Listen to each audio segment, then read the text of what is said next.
Prezados, muito boa tarde. É um grande prazer estar aqui com vocês para fazer essa nossa última sessão da segunda Semana Internacional de Segurança do Paciente da Safety for Me.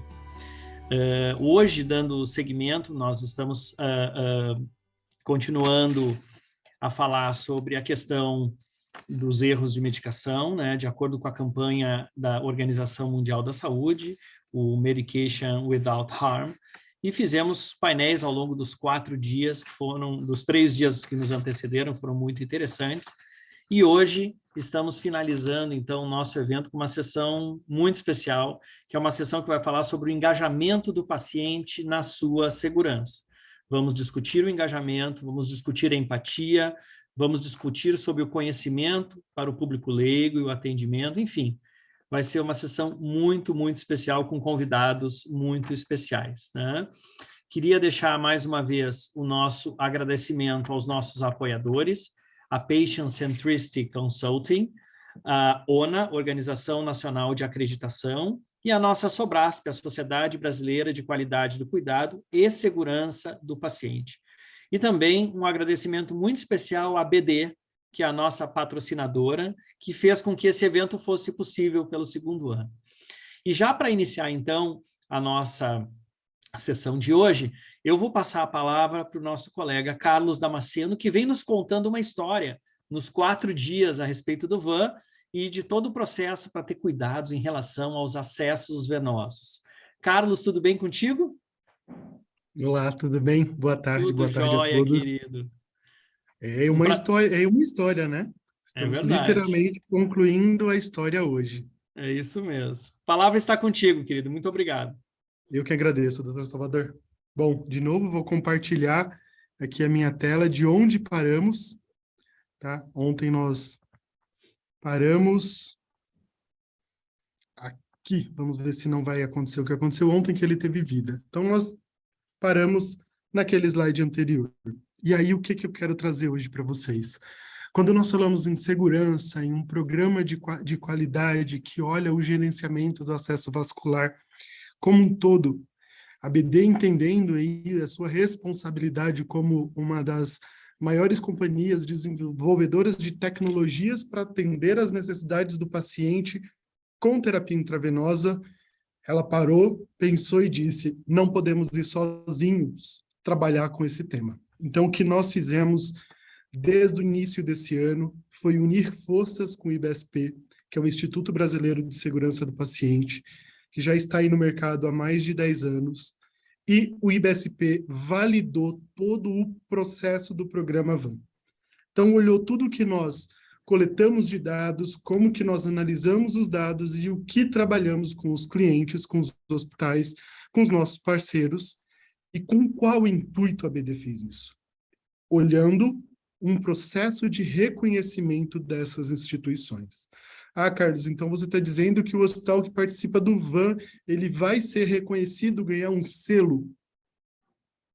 Não todos.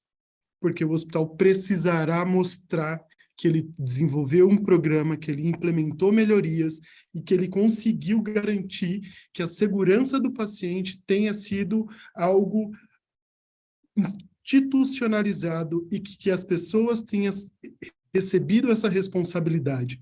Então, o IBSP vem trabalhando com a BD para ajudar a aumentar a confidencialidade do processo, assim como aumentar as barreiras de segurança. E para isso, nesses últimos quase 12 meses, nós nos debruçamos para trabalhar nessa timeline, em que eu falei que o VAN existia aí um processo olhando para toda a jornada do paciente com a necessidade da terapia intravenosa. Primeiro dia eu falei, olha, existe uma variação dos processos. No segundo eu disse, essas variações causam problemas. E aí eu disse sobre flebite, perda de catéter, infecção. Ontem eu disse, estes problemas podem ter uma solução.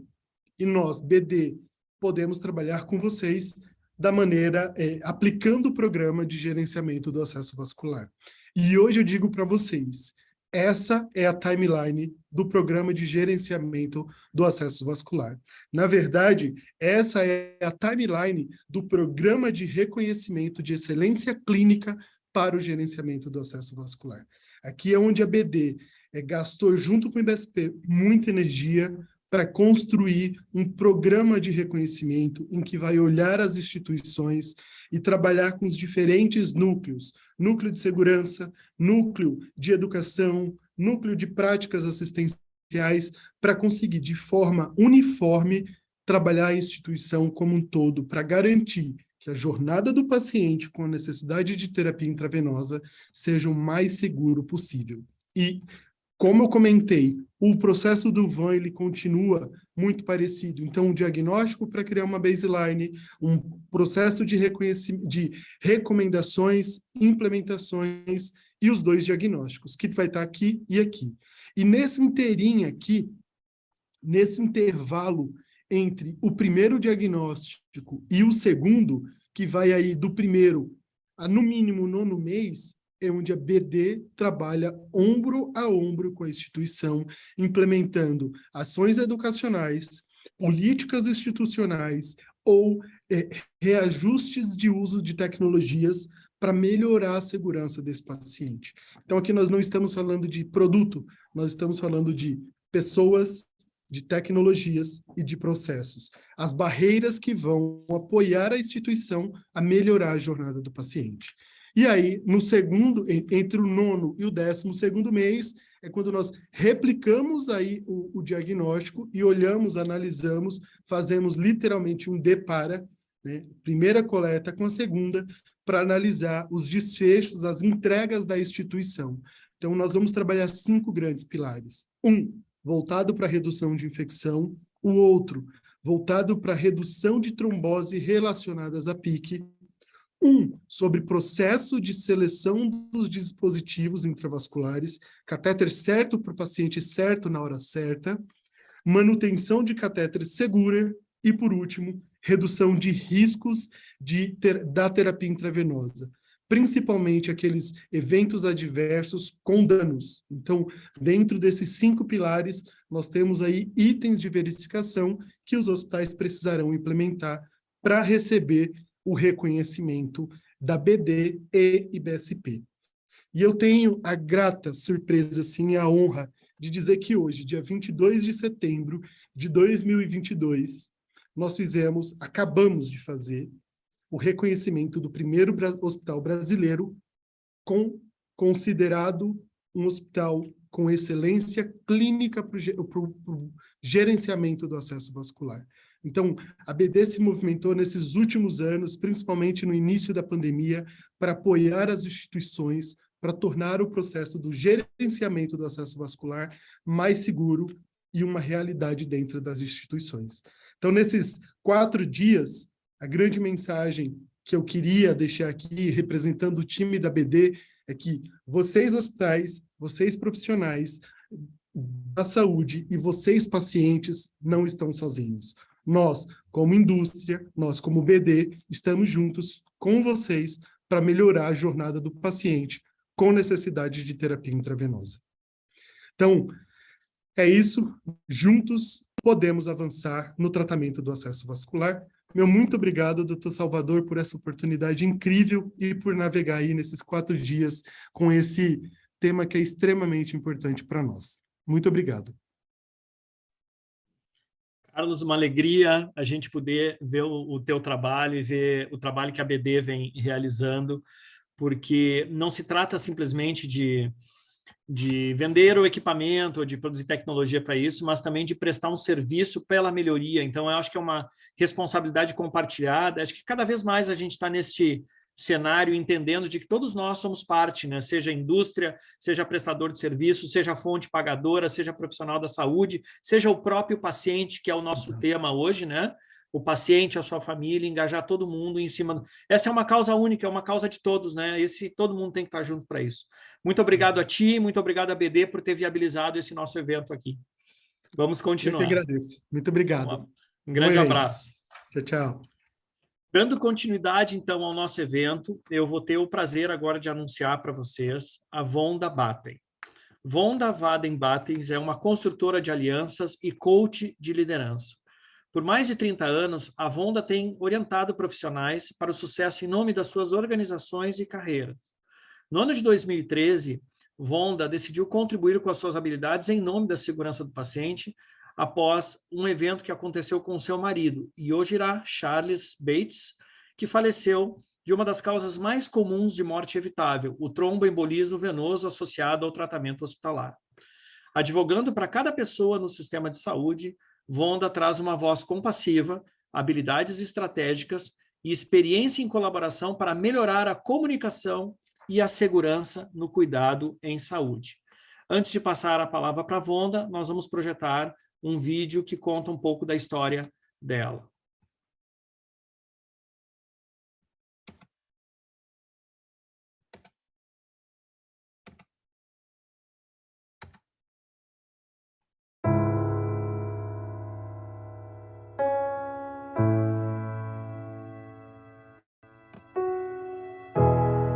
I was just wowed by his mind. He was a meditator and meditated several hours a day.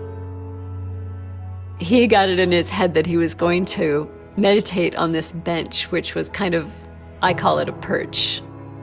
I hear this, thud, and I jump up and run over. His head didn't actually have an impact on the outside that was visible, it was on the inside.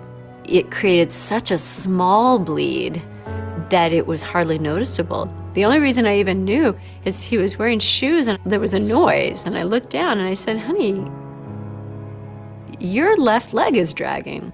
And the doctor said, "Go to the hospital right away." They told us that he had a subdural hematoma. He went into surgery the next morning. They said it went well. They were very positive about it.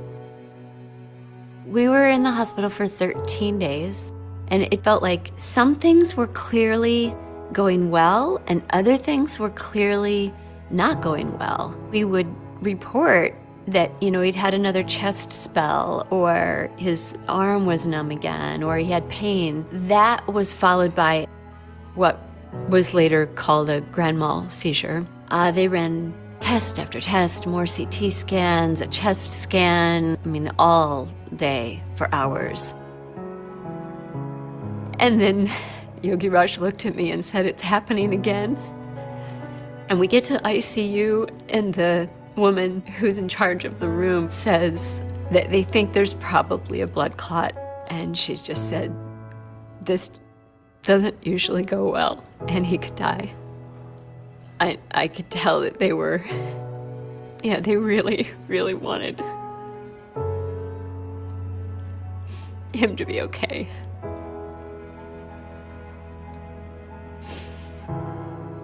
And he wasn't. A couple of months later, we got the autopsy report, and I poured through it, and I actually set up an interview with the doctor who performed the autopsy. And part of it was about, was the blood clot visible? Was this conclusive? And he said it was absolutely conclusive. This was a complication of hospitalization. It wasn't because of his original traumatic brain injury. A lot of the things we were reporting are, in fact, indicators of a DVT and a PE. It's the most common cause of preventable hospital death. In my mind, more could have been done for sure. Compression socks. He did have the electronic version of it during the surgery and that day when he came back into the ICU. But the next day he started PT, they came off and they never went back on again. So I don't think it was just not on my radar. I don't think it was on anybody's radar. I've spoken about this with medical professionals, and I hear the same thing every time. "I'm really glad you didn't say what hospital it is, because I'm gonna leave this room wondering if it could have been mine." I really miss him a lot. He was my angel when he was here, and he's my angel now.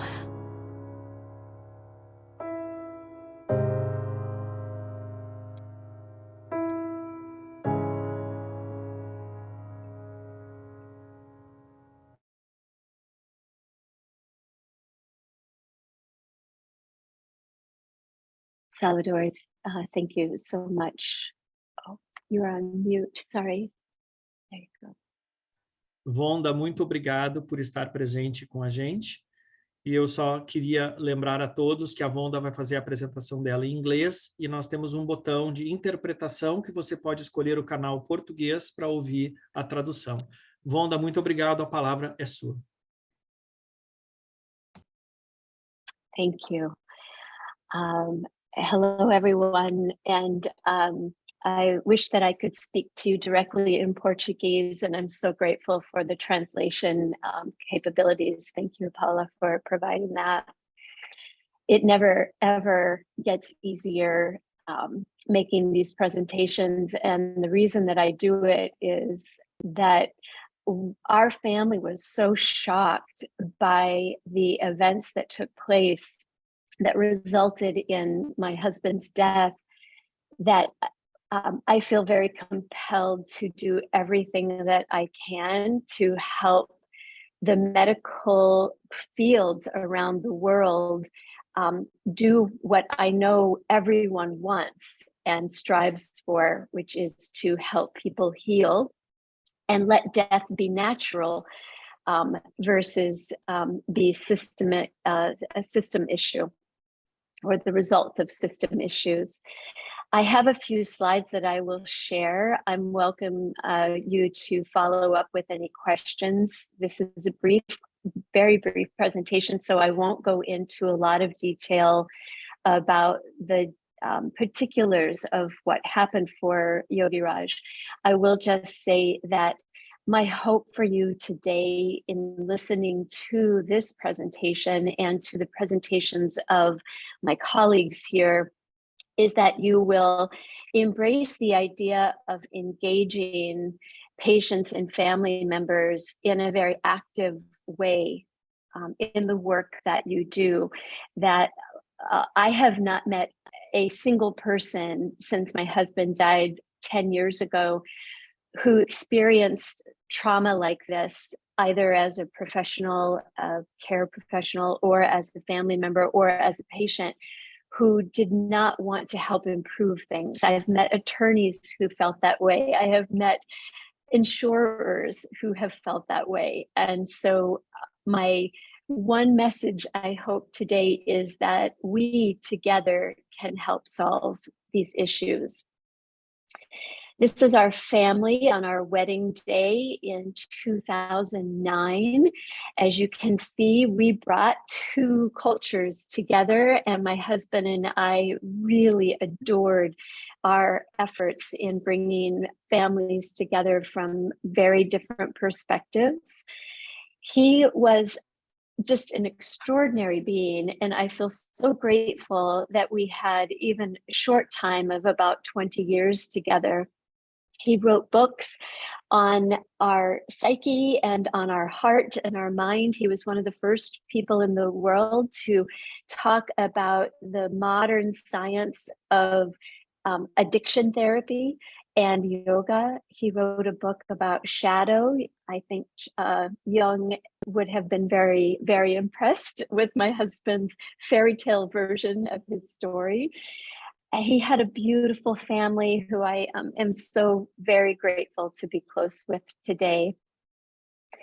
I want to thank the World Health Organization for giving me some new perspective on the events that took place, because I will be honest with you, I have looked at this through the lens of misdiagnosis, of delayed diagnosis, of patient engagement. I have looked at this issue from many, many, many different perspectives, but I honestly had never really looked at it through the lens of medication and harm.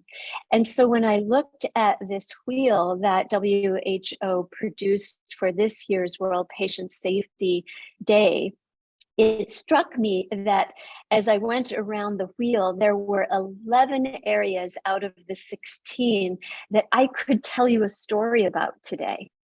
I could go directly to how that particular area contributed to my husband's death and the complications and errors that were made in the hospital where he was in the state of Minnesota in the United States. I'll call attention to the top two here at the beginning, and that is around education.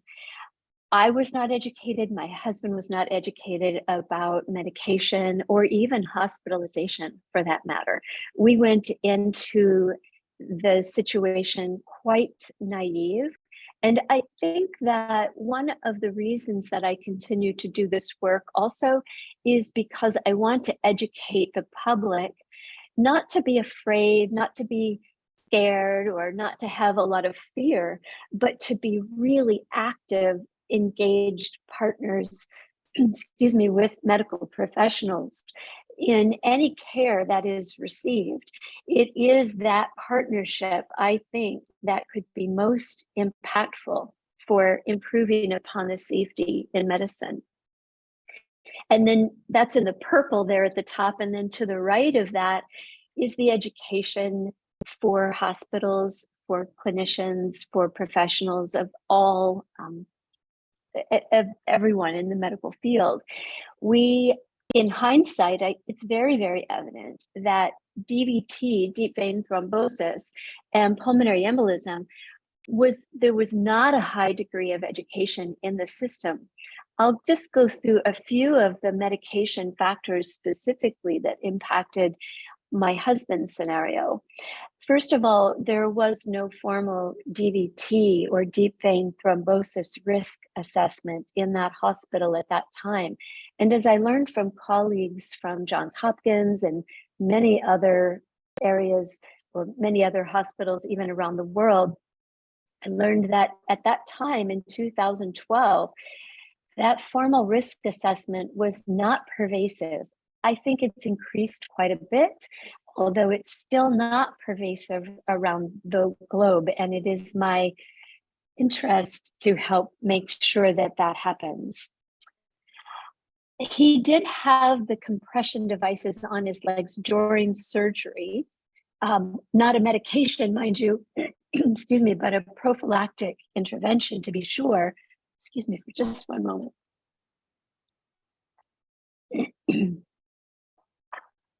But after he had his first ambulation and got up and started walking, those compression devices went off into a corner, and nowhere in the medical records was it prescribed for him to continue to have those on his legs. It's not indicated in the medical records either that a pharmaceutical prophylaxis was contraindicated because he had gone in originally for that brain bleed. We can presume that though. And my education here for the public as well as for professionals is that in a situation which there is a contraindication around medical or medications, there is often a non-mechanical alternative that should be considered, and I think would have made it, excuse me, I'm so sorry.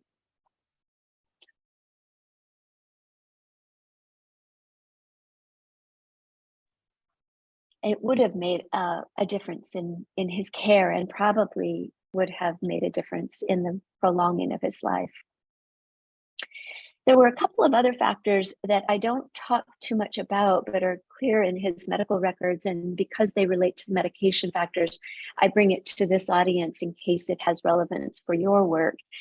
One is that there was a period shortly after his surgery where he was given Dilantin at a much higher level than his body could take in. And it resulted in about 5 days of blood checks every 3 hours, waking him up in the middle of the night, as well as a great deal of concern and extreme delusion in the days after his surgery.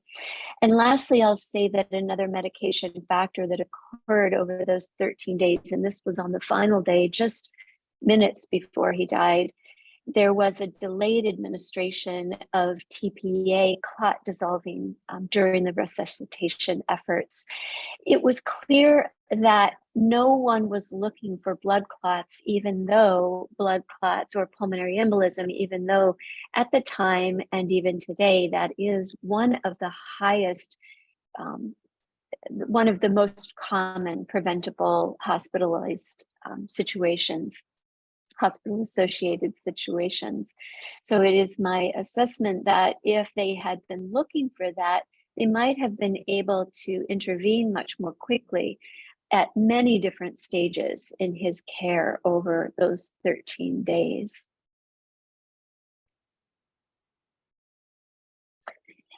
Salvador, I want to thank you for really acknowledging, and I heard that from Carlos as well, this idea of us working together is something that was inscribed in a gift that Yogi Raj brought to me on our wedding day, where he wrote our names. He called me Vivi, and he wrote we. And for us, we meant that it was a third entity that we cared for, that we gave attention to, that we took time out to learn and grow for. That we, as it turns out, I think has a great deal of relevance to the work that all of you and all of the colleagues that we share around the globe can look toward in the work and the successes that we have seen, hopefully, will continue to see, build toward an environment where all of medicine is active with the safety that we presume it to have, and that our naivete can be well-founded. In other words, we can ensure that our loved ones, both patients who are being cared for and the people who are providing that care, are engaged to create solutions. And so it's with that frame of mind that I commend this assembly and the work that Salvador and Carol and all of the team have put together, these 4 days of your education and hopefully the public's education as well. I will just end by saying that I would not be able to do this work without the support of our, I like to call them our collective offspring. This was a second marriage for both Yogi Raj and me, and our children were already, his were much, much more grown. And my Evan over on the far end there was 14 when we married. And they are strong, strong advocates of me making these presentations, of bringing this story to life. And I'll just close by saying that it is our perspective that if you work very closely with families and the patients that you're caring for and with, your results will come up much more safely, but also will bring you back into that original intent of going into medicine in the first place, to help people heal in times of trauma. And so with that, I will just say thank you and again, and I will try one Portuguese, obrigada. I tested that earlier. Hopefully I have said it correctly. And thank you again for listening. I have to happily answer any questions when it comes time to do so later. Foi maravilhoso, Vonda. O seu português está ótimo. Obrigada, está muito bem. A Vonda eu conhecia através dos eventos da Patient Safety Movement e aprendi a respeitar muito o trabalho que é feito. Os Estados Unidos como um todo já tem uma participação muito mais ativa e muito mais efetiva da comunidade e dos pacientes em torno deste movimento pela segurança do paciente. E esse foi o motivo, Vonda, pelo qual a gente fez um convite para ti, porque a gente acha que tu pode sensibilizar o público no Brasil, em especial as pessoas que aqui estão, que são gestoras, e a gente ainda está, vamos dizer assim, engatinhando no movimento de engajamento do paciente no Brasil. Isso é um movimento crescente, mas é natural que nos Estados Unidos isso já esteja mais desenvolvido. Muito obrigado pela sua fala. Nós vamos adiante e depois eu volto com perguntas para você. Muito obrigado. E agora eu vou passar a palavra, então, para o meu amigo Robert Jenner, né, que faz horas que eu não vejo ele. O Robert, ou Rob, como ele gosta de ser chamado, é um médico que mantém uma prática ativa como médico de cuidados primários em uma clínica pública multiétnica afiliada à Cambridge Health Alliance. Ele é professor assistente de medicina na Faculdade de Medicina de Harvard e ele é consultor do Banco Mundial e de outras agências nas regiões da América Latina e Ásia, e outras organizações de saúde nos Estados Unidos. Nos últimos 11 anos, ele tem participado de projetos de melhoria de atenção primária na saúde suplementar no Brasil e tem servido como conselheiro do Ministério da Saúde do Brasil também. Já deu inúmeras palestras em várias universidades brasileiras e é um americano mais brasileiro que eu conheço. Vocês vão ver que ele fala um português fluente. Robert, muito obrigado por aceitar o nosso convite. A palavra é sua. Salvador, obrigado. Estou empolgado de compartilhar esse evento com você, com a audiência, com os colegas aqui. Obrigado outra vez. E eu vou compartilhar minha tela.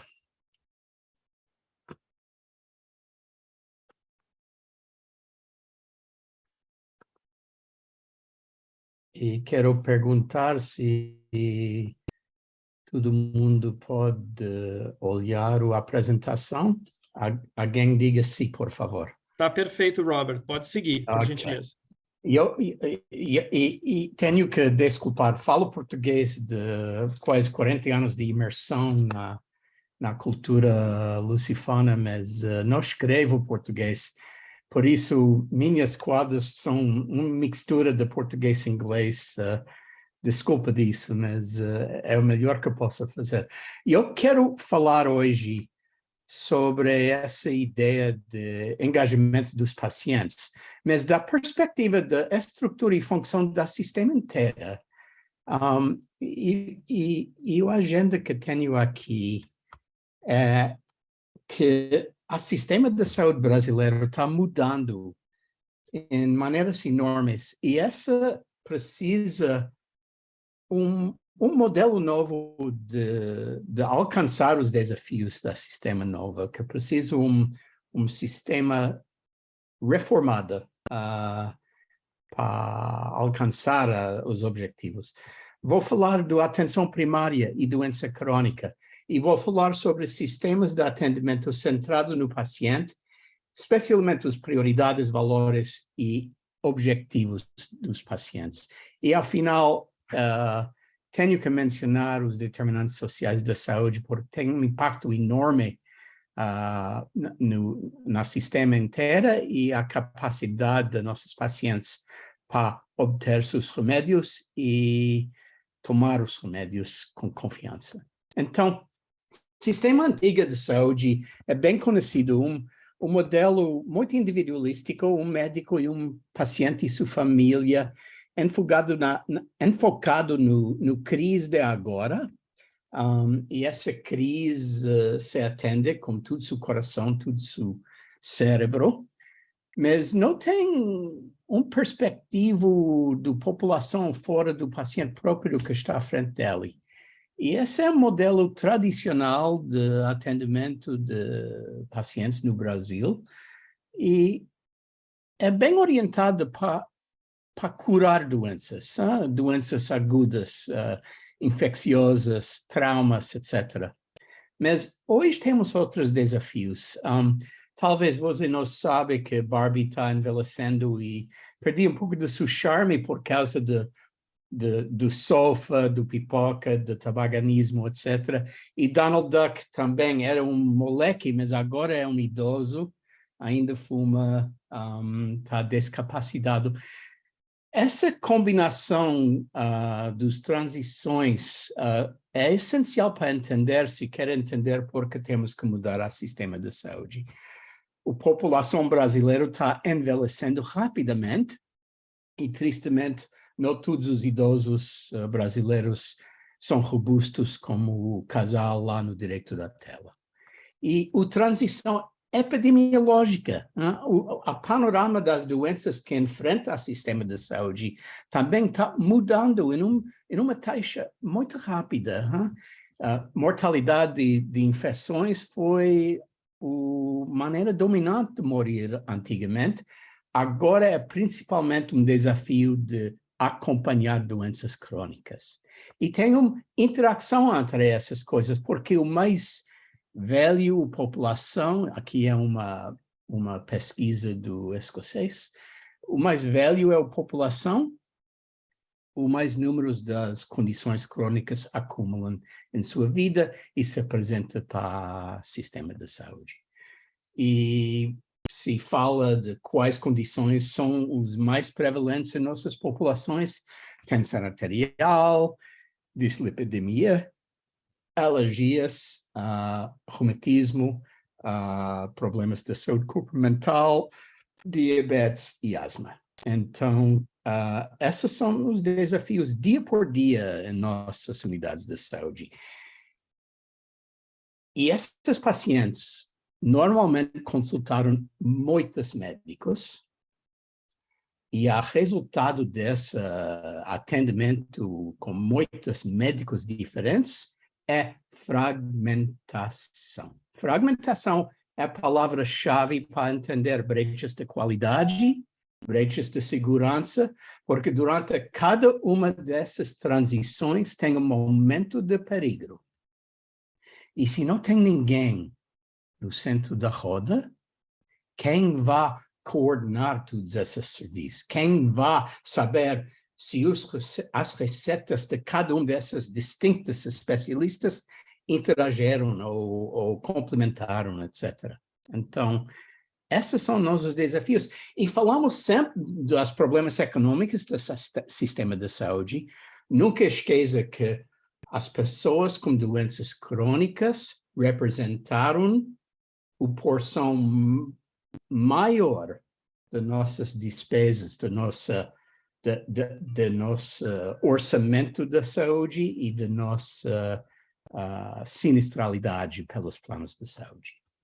Então, com essa coleção de várias doenças crônicas que é muito prevalente hoje, temos também uma aumentação dos números dos medicamentos que tomam os pacientes.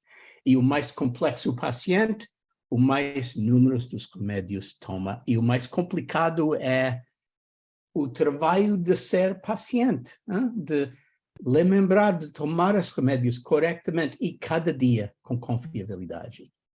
E pode imaginar a história de um paciente que tem alta tensão, tem diabetes, não tem controle aos metas objetivos clínicos de tensão arterial e glicemia, e tem um AVC.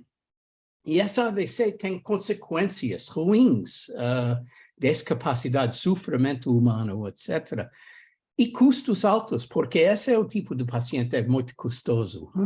Controlar pressão arterial é barato. Usamos remédios genéricos, comuns. Controlar glicemia em pessoas descomplicadas não é difícil. Remédios simples, genéricos, etc. O chave é a confiabilidade. E essa é a pergunta principal. Como podemos saber que cada paciente que merece o tratamento, recebe o tratamento e toma os remédios necessários e corretos e tem acesso a esses remédios? E como pode ficar essa é uma brecha de atendimento, essa é uma falha se observa uma AVC em um paciente assim. E como pode ficar com falhas no sistema de saúde? Fácil, se não tem informação. Ou se sua informação é uma forma sem acessibilidade. Mas se existe uma brecha no sistema de saúde, com certeza os pacientes vão cair naquela brecha. E não esqueça que um paciente não é unicamente uma coleção dos órgãos ou uma série de reações bioquímicas. Se entendemos as causas de doenças e incapacidades, temos que entender a coleção dos fatores biológicos, psicológicos e sociais. E tenho que dizer que o trabalho que fazemos é para trabalhar aqui no centro desse diagrama do Venn. Porque não é que cada paciente é fácil, não é que cada paciente é motivado de fazer autocuidado, né? Temos pacientes especiais, um pouco difíceis. Não temos o direito de ignorar uma pessoa assim. Talvez podemos convencer ela para fumar menos números de charutas por dia. Nunca vai ficar saudável, mas podemos sempre trabalhar para melhorar a condição do paciente. E esse é o papel da atenção primária. E esse é o que é ausente historicamente no saúde suplementar e está crescendo hoje, graças a Deus, no saúde suplementar. Sempre foi um componente fundamental do SUS. Mas APS forte é uma conexão de um grupo dos pacientes com uma equipe específica, se chama empanelment, ou carteira dos pacientes. E essa equipe tem responsabilidades por o gerenciamento da população, gerenciamento dos indicadores de qualidade, de performance, e também ajudar o paciente individual para alcançar seus objetivos e metas. E usamos sistemas de alta segurança para aumentar a confiabilidade do nosso modelo assistencial. E quais são? São várias coisas, lembretes, divulgação, listas dos pacientes. Essa breve sessão não me permite explicar os detalhes, mas estou feliz para explicar em uma sessão futura. Mas, finalmente, é o acesso fácil à unidade da APS que vai produzir os resultados, porque nossos pacientes, se têm um problema de saúde, se têm uma queixa, dor, vão receber serviço. Se encontraram uma porta fechada, se a próxima consulta não é por 2 semanas, por 3 meses, vai ir para pronto seguro, vai ir para a unidade de pronto atendimento, e que faz isso, aumenta a fragmentação do sistema. E a fragmentação é o inimigo da integração. Então, pode esperar da APS forte primeiro contato com pacientes, e o médico e sua equipe atualmente é um orientador pelo paciente, porque o sistema é bem complexo. E, afinal, faz coordenação entre esses vários 3, 4, 16 especialistas que precisa essa pessoa. A experiência do paciente é que esse modelo é mais confiável, dá acesso fácil, dá longitudinalidade, um relacionamento pessoal entre o paciente e um médico e sua equipe. E esse é o secreto do sucesso, essas relações pessoais. E temos 2 tipos de integração em APS forte. Horizontal, entre os médicos da APS e sua equipe multidisciplinária no centro de saúde do APS, mas também essa integração vertical, em que estamos coordenando o serviço com os especialistas e os hospitais. Porque, como eu dizia, esses momentos de transição são muito perigosos pelos pacientes. Essa é a brecha em que muita informação cai. Então, vou mudar a quadros em inglês, mas quero falar mais sobre a ideia de ficar paciente-cêntrico. Porque para formar parcerias com pacientes, precisamos de várias intervenções e estruturas. Colaboração para aumentar confiança. Conhecer a pessoa inteira, voltar para a história social sempre. E mostrar respeito pela cultura do paciente, pela família, pelos valores deles. E engajar o paciente na autogestão. E sempre elicitar satisfação e feedback dos pacientes sobre sua experiência do atendimento. E, finalmente, nossa responsabilidade é para não mandar ordens ao paciente, não, para compartilhar informação completa com o paciente, para fazer decisões compartilhadas com eles. Eliminar essa ideia do relacionamento vertical entre médico e paciente, um relacionamento muito mais horizontal. Igualdade. Priorizando as preocupações principais do paciente é essencial. Sempre começamos uma visita para elicitar os objetivos e metas do paciente e escrevemos isso. E entendemos a influência desses valores, etc., nas decisões que o paciente vai fazer.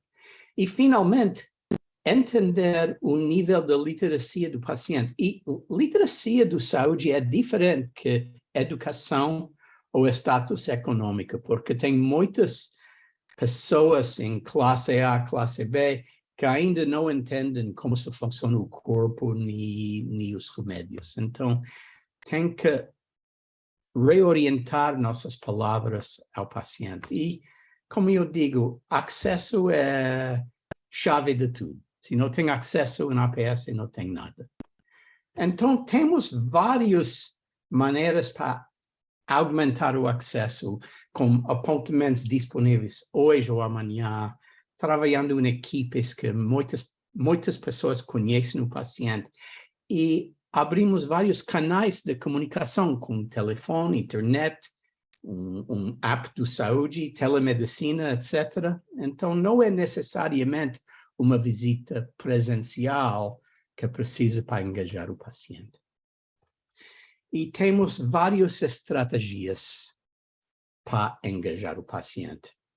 Uma bem-vindo, muito carinhoso, sorriso, contato olho a olho, usa linguagem que é simples, não técnica. Quais são as palavras que o paciente usa para descrever sua doença? Usa essas palavras, fala devagar, claramente, e limite a informação que quer compartilhar com o paciente. O paciente só pode absorver 3 a 5 pontos-chave numa visita. Tem que priorizar suas mensagens. E, ao final, usa um técnico de teach-back para avaliar o que o paciente entende dessa conversa. E o fator final da APS é esse entendimento profundo dos fatores sociais, os determinantes sociais da saúde, porque pesquisas mostraram que problemas sociais, barreiras sociais, econômicas, casa, transporte, etc., comportamento pessoal das pessoas e o âmbito atualmente contribuíram 80% aos riscos de mortalidade prematura e falhas do sistema de saúde só contribuíram 20%. Então, pelos médicos aqui, pelas enfermeiras aqui, o nível de humildade, sempre pensamos que nosso trabalho é o mais importante do mundo no sistema de saúde. Atualmente tem que entender e adressar esses problemas psicossociais de nossos pacientes para alcançar nossos objetivos. E como pode, para finalizar, sincronizar tudo isso como ideia de segurança dos medicamentos? Se tem falhas da aderência de medicamentos, e essa vem de um artigo clássico do New England Journal de 2005, de Osterberg, tem 3 atores: o paciente próprio, o prestador e o sistema total. Então, entre prestador e paciente, se tem falhas de comunicação, se tem falhas de entendimento como se usar os remédios, se tem um regime que é excessivamente complexo, tem brechas. Entre o paciente e o sistema de saúde, se tem acesso inadequado, se tem tratamento inadequado, se não pode acessar os remédios, se tem restrições do pagador pelo formulário, etc., se o custo do remédio é excessivo. Essas são barreiras da aderência. E também entre prestador e sistema total. Se não entende os custos do remédio, por exemplo, talvez pode escolher uma coisa mais barata. Ou se não entende o que paga os seguros, ou se está com burnout, se está desatisfeito com seu trabalho. Esses são os fatores. Mas se quer melhorar a aderência aos remédios, tem que identificar esses problemas de aderência, tem que enfatizar o valor desses remédios, tem que elicitar do paciente seus sentimentos sobre a capacidade de aderir com o regime, tem que ensinar o paciente em linguagem muito simples e claro, tem que ouvir o paciente e mudar o regime em acordo com os valores e desejos dos pacientes. Tem que engajar o resto da família, a rede social do paciente e, finalmente, pensa de receitar remédios simples, uma vez por dia, remédios que pode administrar uma vez por semana, etc. A evidência mostra que se tem que tomar um remédio 3 vezes ao dia, 4 vezes ao dia, poucos pacientes podem continuar isso por largo prazo. Então, tem várias intervenções que podemos imaginar, mas essas intervenções são feitas em um contexto de um sistema bem reformado, baseado em APS, relacionamentos longitudinais, um sistema ao centro da roda que pode coordenar todos os serviços e identificar e eliminar brechas de atendimento, medir nossa performance e sempre trabalhar com sistemas formais de melhoramento de qualidade, de melhorar nossa performance. Gente, nem sempre dá tempo de dizer tudo, mas estou muito feliz de compartilhar esse evento com vocês. Estou empolgado de debater com os outros expertos aqui que estamos juntos comigo. Aqui é meu contato, meu e-mail, meu WhatsApp. Por favor, se quer continuar a conversa, o debate, mais conversas, por favor, me manda mensagens. Estou totalmente aberto a vocês. Obrigado, gente, e bom congresso. Vocês viram o que eu disse, né? Ele é um brasileiro já, praticamente, né? Ele é realmente... Robert, eu acho que foi maravilhoso as tuas provocações. Acho que tem toda essa questão realmente da gente trazer um modelo novo, né? Nós estamos saindo daquele modelo flexneriano lá do início do século passado para um modelo de mais coordenação de cuidado, onde o médico ele é um facilitador mesmo, juntando as peças. E acho que você trouxe uma coisa muito importante, Robert, que é essa questão do soft skill, assim, da própria equipe médica, né? Dessa coisa da empatia, enfim, de mudar a forma, né? Essa coisa da hierarquização que a gente tinha do médico, já chamado de paciente já é ruim, né? Já dizem que ele tem que ter paciência, e ele não tem que ter paciência, né? Hoje a gente cada vez olha um paciente como um cliente ou até mesmo como um membro da equipe, né? Que está ajudando no seu próprio cuidado. Realmente muito, muito legal de te ouvir, Robert. Eu vou ter umas perguntas depois aqui que eu já anotei aqui, tem outras perguntas aqui também da nossa audiência. Obrigado, Salvador. Tenho problema da câmera, vou tentar de atender isso quando tá bom. Estou... Tranquilo. Vou ver se eu te ajudo aqui no bastidor enquanto eu apresento e passo a palavra para o professor Alfredo, tá? Vamos dando continuidade, então, à nossa sessão, e eu tenho o prazer de anunciar para vocês o professor Alfredo Dias de Oliveira. O professor Alfredo ele é associado do Instituto de Ciências Farmacêuticas da Universidade Federal de Alagoas, a UFAL, pesquisador do Grupo de Pesquisa em Assistência e Atenção Farmacêutica e líder do Núcleo de Estudos em Farmacoterapia, o NEF, orientador do Programa de Pós-Graduação de Mestrado e Doutorado em Ciências Farmacêuticas da UFS, atua na área da farmácia com foco em assistência farmacêutica. Temos como principais linhas de pesquisa farmacoterapia cardiovascular, a adesão terapêutica, o uso de medicamentos durante a gravidez e o desenvolvimento e avaliação de tecnologias em saúde. Farmacêutico e mestre em Ciências Farmacêuticas pela Universidade Federal de Pernambuco, doutor em Ciências da Saúde pela Universidade Federal de Sergipe, em 2012, e pós-doutor pelo Departamento de Farmácia da UFS, em 2016. Professor Alfredo, não lhe conhecia pessoalmente, é um grande prazer tê-lo aqui. Muito obrigado por estar aqui participando com a gente, a palavra é sua. Salvador, eu que agradeço a oportunidade, eu estou aqui totalmente provocado pelo Robert, sensibilizado pela Wanda, pelo Carlos, e deixa eu começar a compartilhar aqui, né? Eu ainda estou sob impacto, tá? estou sob influência das apresentações anteriores.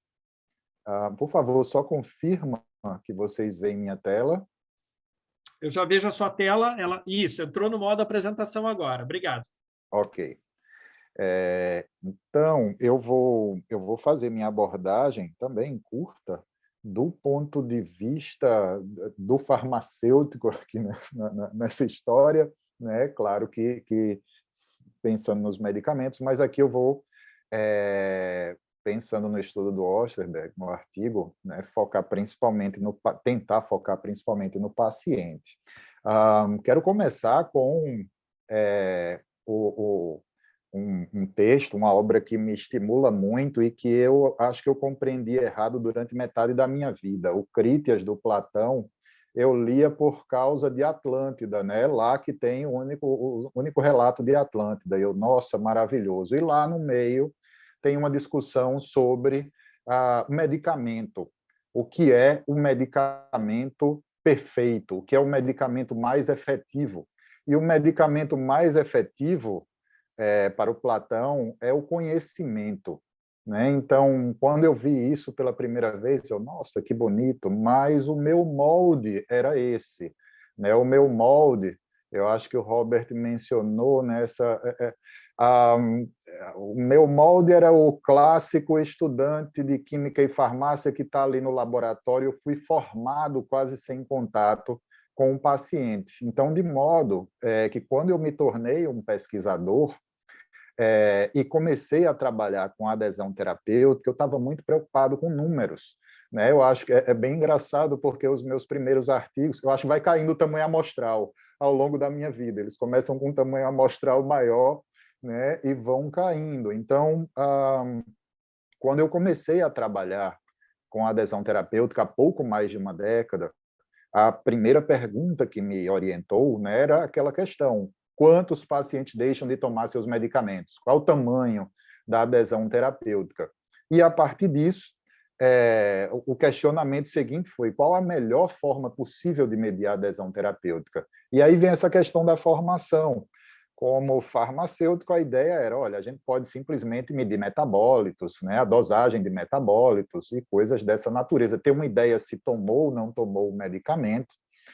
O próprio termo referente à adesão, alguns aqui vão relembrar disso, era o compliance, né, que indica complacência do paciente, né, e não algo de vontade própria, algo no qual ele é partícipe.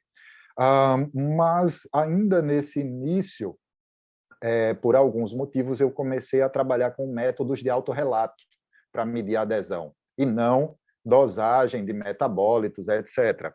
Então, esses métodos de autorrelato, eles acredito que foram os meus primeiros professores. Eu comecei a trabalhar com a escala de adesão terapêutica do Donald Morris, numa versão que continha 8 perguntas. Eu fiz a validação para o português, para o português brasileiro, português, enfim, e, a partir disso, o grupo de pessoas com o qual eu trabalho, nós começamos a aprender mais sobre os motivos da não adesão. Então, daí já foram surgindo as primeiras vantagens, né, na nossa prática de por que trabalhar com métodos de autorrelato. Porque métodos de autorrelato, eles permitem, por exemplo, identificar padrões. E essas identificações, elas acabam com nossas crenças. Eu, por exemplo, tinha certeza que pacientes idosos, quando eram pouco aderentes por esquecimento, né? A gente tem aquelas coisas que trazemos com a gente. E, por outro lado, eu trabalho com gestantes, eu achava que as gestantes não tomavam seus medicamentos com medo de reações adversas.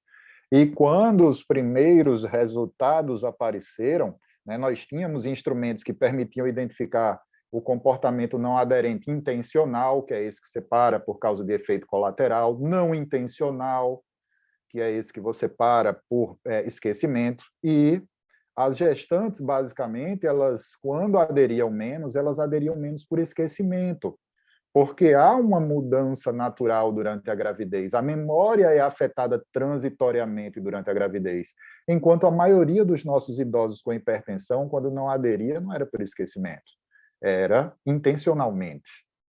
Era uma questão de crença, ou era algum efeito colateral que o incomodava, né? Então, a partir disso, a minha pergunta nessa jornada, digamos assim, foi, olha, quais as barreiras, né, da adesão? Então, nós começamos a trabalhar com isso daí, e aí começamos a trabalhar com métodos de otimização da adesão. O Robert citou alguns, e eu diria que nós tentamos, sabe, quase todos os métodos de otimização, porta-comprimidos com alarme, orientação focada no tratamento do paciente, vários métodos, lembretes, ligações para os pacientes. Chegamos a fazer alguns ensaios clínicos, inclusive, com esses métodos, alguns deles dentro do âmbito do SUS. E, lógico, né, que a pergunta ela sempre vai mudando, ela vai se metamorfoseando. E ela passou a ser, olha, quais os desdobramentos da não adesão, só implicam realmente num insucesso terapêutico, e, por fim, porque os pacientes do SUS não aderem mais, já que eles são pacientes sem a grande barreira teórica no mundo, que é o acesso ao medicamento, o custo. Né? No momento que a gente retira o custo do medicamento, teoricamente, a gente deveria ter os pacientes mais aderentes do mundo. Né? Nós trabalhávamos com pacientes do SUS e fizemos várias intervenções para otimizar a adesão com eles, e, de fato, essa adesão média, a taxa, ela subiu de 20%, veja só 1/5 dos nossos pacientes lá de Maceió, tá? Eu agora estou na Universidade Federal de Sergipe, esqueci de avisar, tá? Não estou mais na Universidade Federal de Alagoas, mas, enquanto estávamos lá, 1/5 dos pacientes do SUS, de fato, aderiam a um tratamento que era gratuito, e que, num dos nossos estudos que fizemos para identificar isso, a gente estava só considerando quem teve realmente o acesso, sem falta do medicamento. Né? Então, se tornou nossa pergunta, né? Por que os pacientes do SUS não eram mais aderentes, não eram super aderentes? E aí esse é o breve histórico, eu vou apenas, né, passando de slide em slide aqui, os estudos de validação, esses estudos em que nós começamos a verificar as taxas de adesão, causas da não adesão, né? E aí percebemos já algumas coisas. Primeiro lugar, né, os problemas com a segurança. A adesão à farmacoterapia, a gente tende a pensar que se relaciona com a efetividade apenas, né, com o sucesso terapêutico. Ele não adere, vai ter menos efeito terapêutico, ponto. Mais um paciente que adere menos, ele também pode apresentar um perfil em que há mais reações adversas, porque um paciente que adere menos, ele pode tentar compensar em outro momento. Né? Eu tirei umas férias terapêuticas, ou no fim de semana eu não tomei, na segunda-feira eu compenso, e aí vem reação adversa. Então, ele pode alterar horários, tá? Então, isso é um potencial causador, mas talvez o principal esteja aqui. Reações adversas, problemas de segurança, eles são capazes de criar um não aderente. Às vezes são reações de segurança menores, né? Reações de segurança mais sérias, que de fato, né, implicam um paciente estar usando o ácido acetil salicílico, ele começa a apresentar alguns sinais de distúrbio hemorrágico. De fato, ele precisa voltar, né, para fazer uma correção, mas alguns pacientes nossos, eles paravam, por exemplo, amlodipino, vasodilatação periférica, porque ficava com o nariz ou a testa levemente entumecida, aí não se sentia bem. Poxa, quem é que gostaria de sair de casa, né, com o rosto inchado? Então, a gente começou a ver aí como a segurança influenciava também na adesão terapêutica. A adesão terapêutica não era só uma questão de efetividade. Né? Então, começamos a elaborar intervenções, né? Aqui algumas delas, né? Algumas publicadas. Aqui um trabalho com pacientes pós-alta hospitalar, né? Que saíam com doenças cardiovasculares. Então, a gente mediu, inclusive, internações hospitalares ao longo de um ano, né? Enfim, fomos seguindo. né, com intervenções. Aqui é o ponto em que a gente começa a observar que a adesão ela pode impactar em outras condições clínicas. Um exemplo, ela pode levar a um mau diagnóstico de hipertensão resistente. Um paciente ser diagnosticado erroneamente com hipertensão resistente sem ser considerada adesão terapêutica. Nesse estudo, a gente investiga o quanto de hipertensão pseudo-resistente era por causa de baixa adesão e era alarmante, né? Então, a hipertensão resistente, acho que coloquei aqui, né? Baixa adesão pode levar a erros diagnósticos, a um uso excessivo de medicamentos. A terapia de hipertensão resistente já começa como uma terapia quádrupla, né? Há intervenções invasivas como denervação renal, né? Então, a taxa de prevalência de hipertensão resistente é em torno de 9% a 10%. Nós acreditamos, trabalhando com esses pacientes, investigando a adesão, que ela é menor, tá? Menor quanto? Tem alguns estudos na literatura que vão, assim, que a gente também tem resultados parecidos, que é de 3% a 2%, ou seja, tem 7% a 8% dos pacientes que são diagnosticados com hipertensão resistente porque a adesão não foi investigada, né? E daí, isso aí é são barreiras, né, fatores relacionados à adesão terapêutica, e aqui esse slide é só para mostrar o quanto a gente foi incluindo nas nossas intervenções. A gente foi elaborando intervenção ou criando situações que tivessem a ver com complexidade da farmacoterapia, intervenção para reduzir a complexidade, relação médico-paciente. Fizemos intervenção para aumentar o letramento em saúde, a literácia, como o Robert falou, né?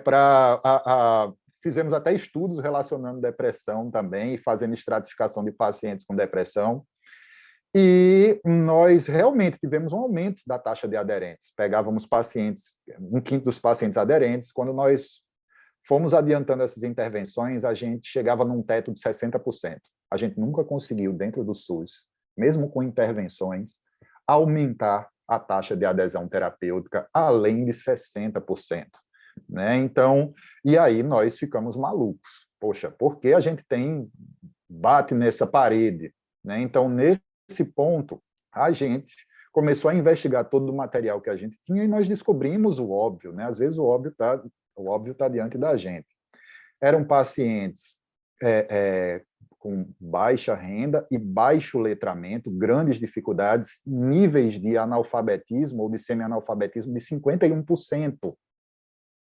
Tá? Então, a gente já tentou apertar todos os parafusos, só falta um. Vamos cometer uma loucura? Vamos. Então, nós decidimos que nós iríamos alfabetizar aqueles pacientes com o processo saúde e doença. Nós queríamos que o método de alfabetização fosse uma espécie de seringa e o conteúdo fosse a instrução sobre adesão terapêutica e o processo saúde e doença. Existem 2 grandes métodos de alfabetização de adultos, um é do Frank Laubach e o outro é do Paulo Freire. Do Frank Laubach é um método de pirâmide bastante interessante, o alfabetizado ele se torna o alfabetizador, e o método do Paulo Freire, ele não tem, eu considero até hoje que o ideal seria uma junção de ambos, tá? Mas o método do Paulo Freire, ele tem dois dispositivos sensacionais. São chamados temas geradores, que significa identificar entre o educando / paciente, quais são os temas de interesse. Então, se é um pedreiro, ele vai ser alfabetizado com tijolo, com cimento.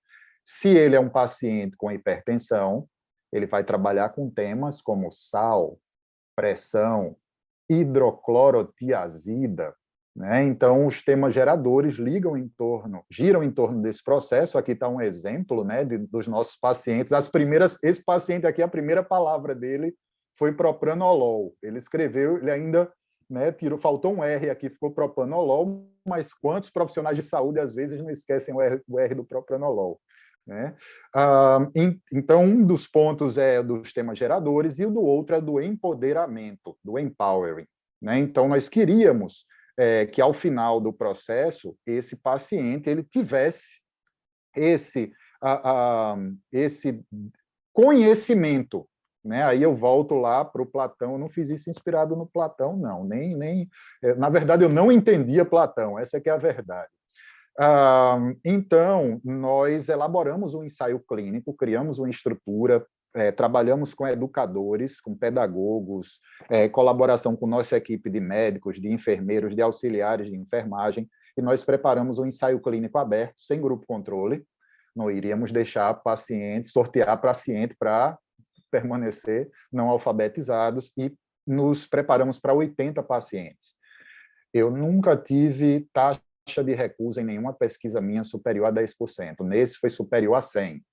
Nós fizemos 155 convites na comunidade, tivemos 5 aceites. Apenas 4 pacientes decidiram participar do experimento, né? Então, nós decidimos continuar esse experimento e aí conseguimos aprender algumas coisas com esses pacientes. Aqui estão algumas imagens, né, do processo de aprendizagem desses pacientes. E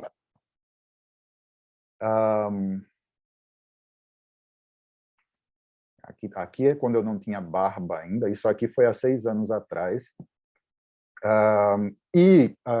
O que acontece aqui? Claro que, além da modificação geral, né, nós descobrimos aqui que o conhecimento, aí eu entendi o Platão, o conhecimento ele é o melhor, é o mais efetivo dos medicamentos, porque o mais efetivo dos medicamentos ele serve para tudo. Ele serve para todas as doenças. Ele é capaz de lidar com todas as doenças, com todos os problemas, né? Então, e aí volta aquela questão do método, né? Então, temas geradores. O que a gente descobriu com os temas geradores como profissionais de saúde? Não vendo como pedagogos. Inclusive, foi uma conversa da gente, olha, por favor, para o pessoal da pedagogia, a gente não quer uma questão política, tal, a gente quer que os temas geradores sejam o processo saúde-doença. E eles diziam, olha, os temas geradores são tudo, você não pode separar medicamento, doença, da vida da pessoa. Então, os temas geradores vão envolver tudo, inclusive o processo de saúde e doença. Então, nos temas geradores, nós começamos a descobrir o que é importante para o paciente, e não para a gente. E com o empoderamento, nuances de como esse paciente se habilita para executar, tá, o tratamento. Então, esse foi o momento que eu revi Critias, tá, que ele deixou de ser sobre Atlântida para mim e passou a ser sobre medicamentos. E hoje, o que eu posso dizer é que eu sempre trabalhei com muitos instrumentos de autorrelato, com várias intervenções, e eu considero hoje minha melhor abordagem com pacientes, pensando na adesão, descobrir, ter mais conhecimento sobre o tratamento na perspectiva do próprio paciente. Para quê? Para dar o conhecimento que ele precisa. Então, quais são os pontos positivos dele em relação ao tratamento? O que é que ele vê de bom no tratamento? O que é que ele vê de ruim no tratamento? E o que ele gostaria de saber de mim? Coisas que ele tem vontade de saber sobre aquele tratamento, sobre o processo de saúde e doença, coisas que ele gostaria de perguntar. Me sinto esquecendo algumas coisas aqui. Eu estou correndo, tá? Porque eu acho que eu passei do tempo e aí eu acabei dando uma acelerada. Não vi mais nada aqui, mas eu posso depois responder algumas perguntas. Certamente esqueci bastante coisa, peço perdão. Aqui está o meu ResearchGate, tem alguns desses estudos e também um e-mail logo embaixo. Essa daqui, essa gatinha aqui, é a minha filha Isabel.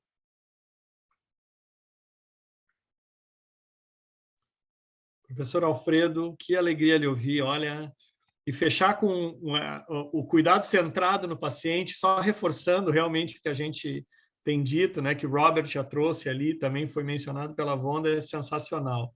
Lhe agradeço demais pela sua apresentação, e eu quero aproveitar esses minutinhos que faltam, a gente tem aqui 15 minutos de sessão, e eu sei que os nossos convidados têm outros compromissos. Se eu pedir, consegue isso, descompartilhar?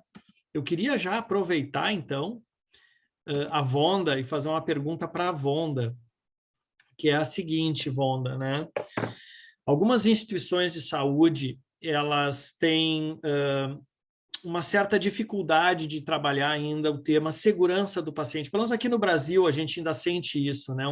Um certo receio de expor as fragilidades da instituição para o próprio paciente. Claro que com um medo natural, de processo, né? A famosa liability, né? Então a gente ainda vê ainda com um certo receio, assim, a gente falar abertamente sobre segurança do paciente, e é natural também isso em instituições que têm um nível de maturidade, de cultura de segurança mais reduzido, certo? Eu, pessoalmente, acredito que é o oposto. Quando uma instituição de saúde ela mostra a sua fragilidade, acho que isso funciona como um grande engajamento do paciente, né? E um sentimento, acho que, das pessoas de que, olha, o próprio hospital ou a instituição de saúde reconhece que é frágil e que pode falhar, e nós devemos nos engajar porque estamos todos do mesmo lado, né? Como que você vê isso, Vonda? Qual é a sua experiência nos Estados Unidos, principalmente porque a gente sabe que nos Estados Unidos a indústria ainda do processo, né, ainda é uma coisa muito forte, né? Yes. Yes, it is very strong in the United States. And there are, though, I've worked and given presentations like this with insurers, medical professional insurers, who have run the data. And I think that there are some assurances that can be given that when you take an approach of transparency, being proactive in communications, taking that empathetic and relational approach, that it shows in the reduction of cost, the reduction of waste. It shows in the reduction of expenses with regard to insurance. There are a number of organizations here in the United States, and I believe that Candor, and I always forget what the acronym is, but it's capital CANDOR, and I'm happy to pass along if anyone wants that link. They're showing precise data that illustrates and helps administrators make the tough decision. One of the biggest changes that I've seen and heard hospital administrators say that helps is to change the line of authority. Whoever your person is who's holding safety for an organization, who they report to makes a very big difference. If your safety person is reporting to legal structures, that is a different framework than if they are reporting to the CEO directly, the patient care center of the organization. So some of those fundamental changes can happen and they actually reduce costs.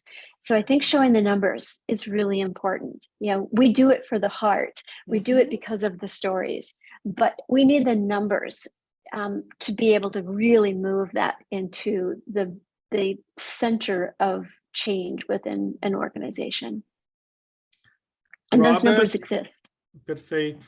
Robert e professor Alfredo, vocês têm algum... Por favor. Sim, quero comentar. Primeiro quero suportar totalmente o que dizia Vonda. E, olha, não pode melhorar o que não pode medir. Então, temos que começar com o processo de constantemente medir nossa performance. Começamos com relatórios internos, para provocar um pouco de competição internal para melhoramento dos processos e os resultados. Mas, ultimamente, a ideia de transparência como público é essencial.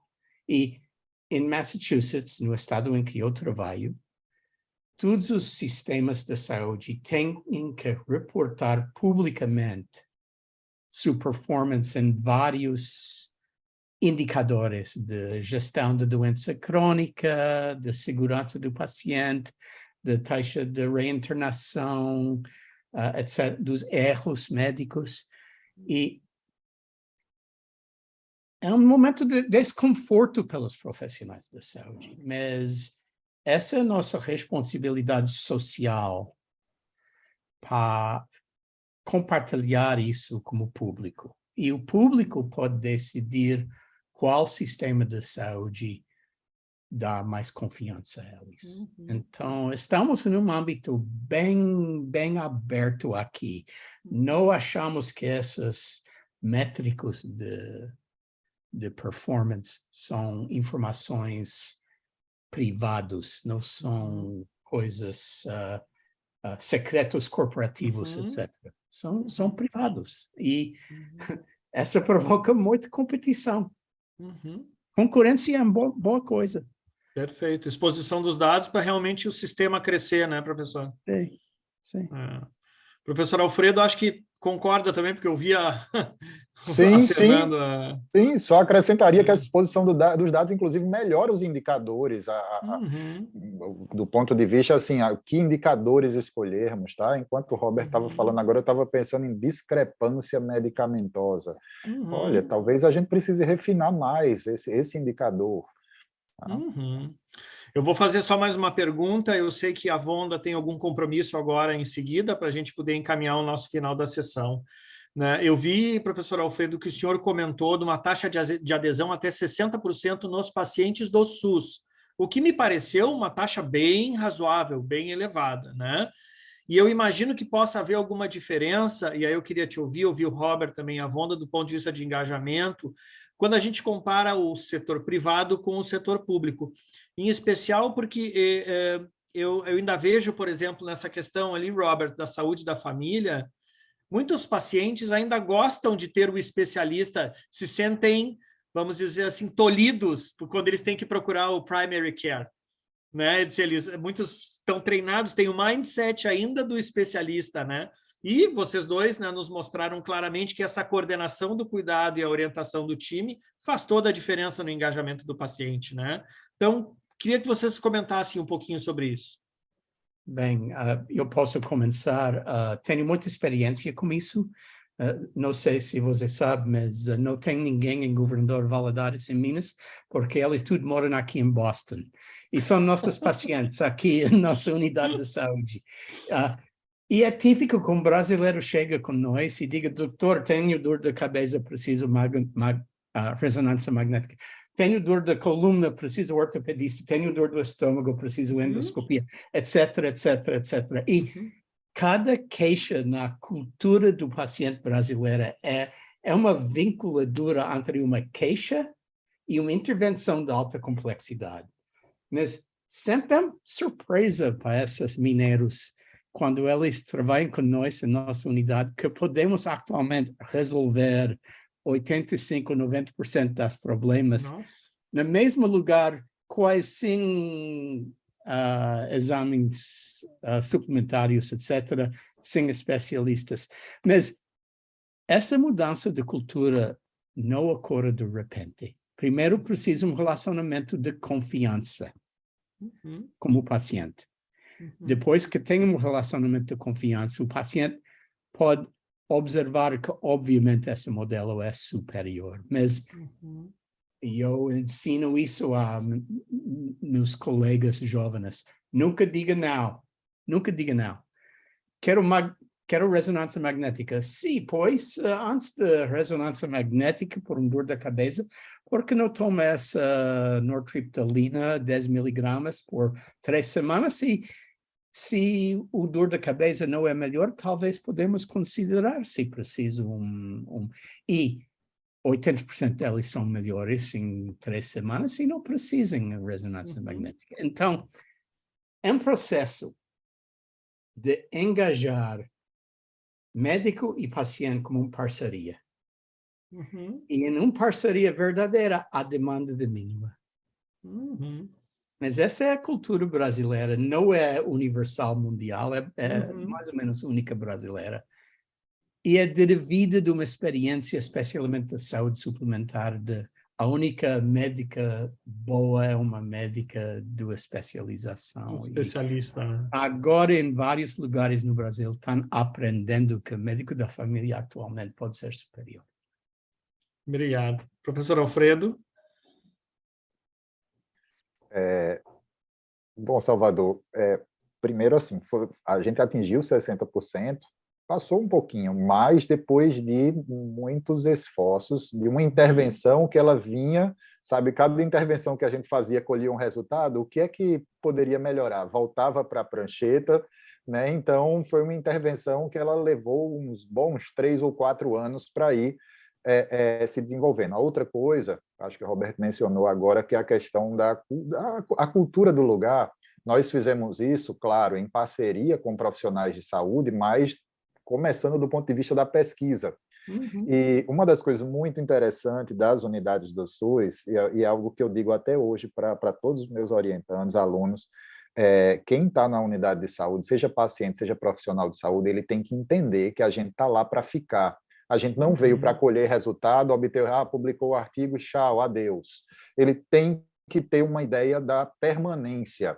Ele tem que ter uma ideia de que o pesquisador e o profissional de saúde vão estar ali. É o vínculo mesmo, né? Exato. Se a gente está falando de atenção primária, Confiança. de fato, né, essa maratona, digamos assim, então a gente tem que dar essa ideia, né, de permanência. E aí, é engraçado, as intervenções sucessivas elas melhoraram não só pelos dispositivos a mais, mas pela confiança deles. É o pessoal da universidade está aqui, então eles já sabem, os próprios agentes de saúde captavam os pacientes ou nos levavam à casa dos pacientes. Então, isso certamente fez bastante diferença. E uma coisa interessante, Salvador, é que a gente chegou a fazer comparação, né, de pacientes do âmbito privado e do âmbito do SUS, e, de fato, paciente do âmbito privado aderia até um pouco mais. Aí você pensa, puxa vida, mas aí é aquela questão. A adesão ela é uma decisão muito mais ampla. Eu esqueci na apresentação de falar daqueles 4 pacientes que terminaram, que foram alfabetizados. Era uma coisa que eu ficava louco com o método de Paulo Freire. Eu chegava sempre para as pedagogas, quando é que eles se alfabetizam? É daqui a 1 mês, daqui a 3 meses? Não. Eu vivia levando fora. Elas, não. Cada pessoa tem o seu tempo. Vai ter um que vai se alfabetizar aos 6, outro vai se alfabetizar a 7 meses, outro vai levar 1 ano. E a gente vai respeitar isso. E eu ficava, nossa, e de fato, cada paciente cada indivíduo ele tem sua relação com a aquisição do conhecimento, etc. Né? Então, essa questão esses pacientes, eles foram até hoje os pacientes mais aderentes que eu já tive na vida. Por quê? Porque não é só deles tomarem os medicamentos, eles entendem por que tomam, eles são capazes de antecipar, olha, amanhã vai ter uma festa, tal, mas eu vou preparar aqui um horário para tomar o medicamento, sabe? Então, por isso, eu acho que nesse caso aí dos pacientes do âmbito particular, porque eu acho que a decisão de tomar já vinha antes, né? Porque, Deixa eu te pedir 1 minuto, professor Alfredo. Vonda. Desculpa, que é isso? Considerações finais, Vonda, antes de você ir embora. Muito obrigado pela sua presença. Just emphasizing that empathy at every engagement. I think it's come up so many times with all of the speakers here, and I thank you so much for being here, having me here today. Thank you, everyone. Gratidão. Professor Alfredo, pode continuar, por gentileza. Então, assim, eles foram pacientes, com isso eu também aprendi com eles, e com Platão, de novo, e com Paulo Freire, né, que essa visão que eles tinham da adesão era uma visão muito mais integral do que o próprio conceito de adesão, de ser uma medida na qual um paciente segue, tá, uma prescrição médica. Eles eram, de fato, pacientes que eles iam além da prescrição médica. Eles davam feedbacks para os médicos, para a equipe de saúde, que outros pacientes aderentes não davam. Tá? Então,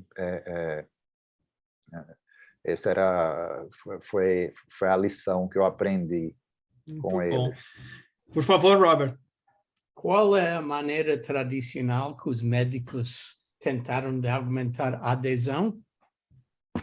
Castigar o paciente. Castigar. Dizer que é uma pessoa ineducada, uma pessoa estúpida, uma pessoa chato, etc, etc. Essa não tem de cima para baixo. Essa não tem eficácia. Tem que, se observa uma falha de aderência, tem que ficar curiosa. Tem que ficar, como dizia a Vonda, empatética. Que problema tem para que é uma barreira de tomar os remédios? Tem ideias disso e só se pode trabalhar juntos em uma conversa bem empatética e aberta, que pode solucionar essas barreiras da adesão e frequentemente precisa outras pessoas na equipe para ajudar. Cada membro de nossas equipes multidisciplinárias tem treinamento no campo da entrevista motivacional. E porque a pergunta essencial sempre é se o paciente próprio tem motivação. E aumentar a motivação não muda em uma hora, em 20 minutos, etc. É um processo de vincular duas pessoas, médico e paciente, e trabalhar nesse sentido sobre tempo. Mas com paciência, optimismo, a mudança do programa dos remédios até um nível que o paciente pode aderir, e sobre tempo mudar ao nível de perfeição. Mas tem que sacrificar perfeição por nível de aderência. Uma vez um colega me disse que engajamento do paciente, transparência, confiança, não é uma corrida de 100 metros, é uma maratona. Era maratona. É uma maratona. E eu agradeço demais, nós estamos encaminhando aqui o nosso final, eu estou levando algumas coisas muito, transparência, engajamento, confiança, enfim. Muito obrigado, Alfredo, muito obrigado, Robert, por terem participado com a gente. E eu abro para as considerações finais de vocês, para vocês se despedirem da nossa audiência. Robert. Então, eu quero enfatizar 3 pontos. Número 1, estrutura. Um sistema que é individualístico, que não tem uma vista a uma população, que não tem métricos de performance populacional, não pode melhorar sua performance. Número 2, medicina é um campo extremamente personalizado. O que é centro do objetivo do campo de medicina é o paciente, e o paciente e seus próprios valores, metas e objetivos. E se pode engajar o paciente para alcançar seus próprios objetivos, pode aumentar a aderência. E, finalmente, essa ideia de empatia constante pelos desafios dos pacientes, porque frequentemente os desafios são fora do campo da medicina, são desafios sociais, econômicos, psicológicos, transporte, acesso, etc. E essa precisa uma equipe. Essa volta pelo primeiro assunto, estrutura. Precisa uma equipe para solucionar os vários componentes dos problemas que enfrentam os pacientes. Se pode identificar uma falha da aderência. Obrigado pelo convite e gostei muito, e eu mandei uma mensagem a Alfredo. Eu conheço Sergipe, eu conheço Maceió, eu conheço Alagoas. Acabei de voltar de Maragogi, e qualquer momento que quero uma Abre esse microfone, colaboração lá, estou lá imediatamente. Estava falando do mar, que é lindo, de Maragogi. Parece que derramaram tinta azul. Que legal. Eu disse, o Robert é o americano mais brasileiro que eu conheço. Tristemente, provavelmente conheço mais Brasil do brasileiro. Muito mais do que eu, com certeza. Professor Alfredo, suas considerações finais. Puxa vida, com minhas considerações finais, eu vou apenas agradecer, tá? A você, Salvador, a presença do Robert aqui. Aprendi muito, a Wanda também. As pessoas que estão aqui presentes, né? Quero agradecer a tua iniciativa, né? E de estar compartilhando o conhecimento, a iniciativa de vocês, de estar compartilhando isso, de poder, né, estimular essas sinapses aí que a gente está, enfim, agradeço profundamente. Então, eu poderia, se Robert não colocasse a assinatura dele no fim da fala, eu chegaria e colocaria, tá, minha assinatura. Então assinamos todos juntos. Seguimos a relatoria, né? Que legal, isso mesmo. Vamos a São Miguel dos Milagros. É isso aí. Praia melhor da região. Queridos, muito obrigado pela audiência de todos vocês que estão aí assistindo a nossa segunda Semana Internacional de Segurança do Paciente. Esperamos que o ano que vem possamos estar aqui mais uma vez celebrando a nossa terceira Semana Internacional de Segurança do Paciente, sempre tentando trazer conteúdo de qualidade para essa nossa comunidade que trabalha todos os dias pela segurança do paciente no nosso país e agora mais internacionalmente também. O nosso muito obrigado a Patient Centricity Consulting, a ONA e a Sobrasp, que são os nossos apoiadores, e um muito especial obrigado à BD, que foi a nossa patrocinadora ao longo de todo esse evento. Até a próxima jornada. Tchau, tchau. Um bom restinho de dia para todos vocês.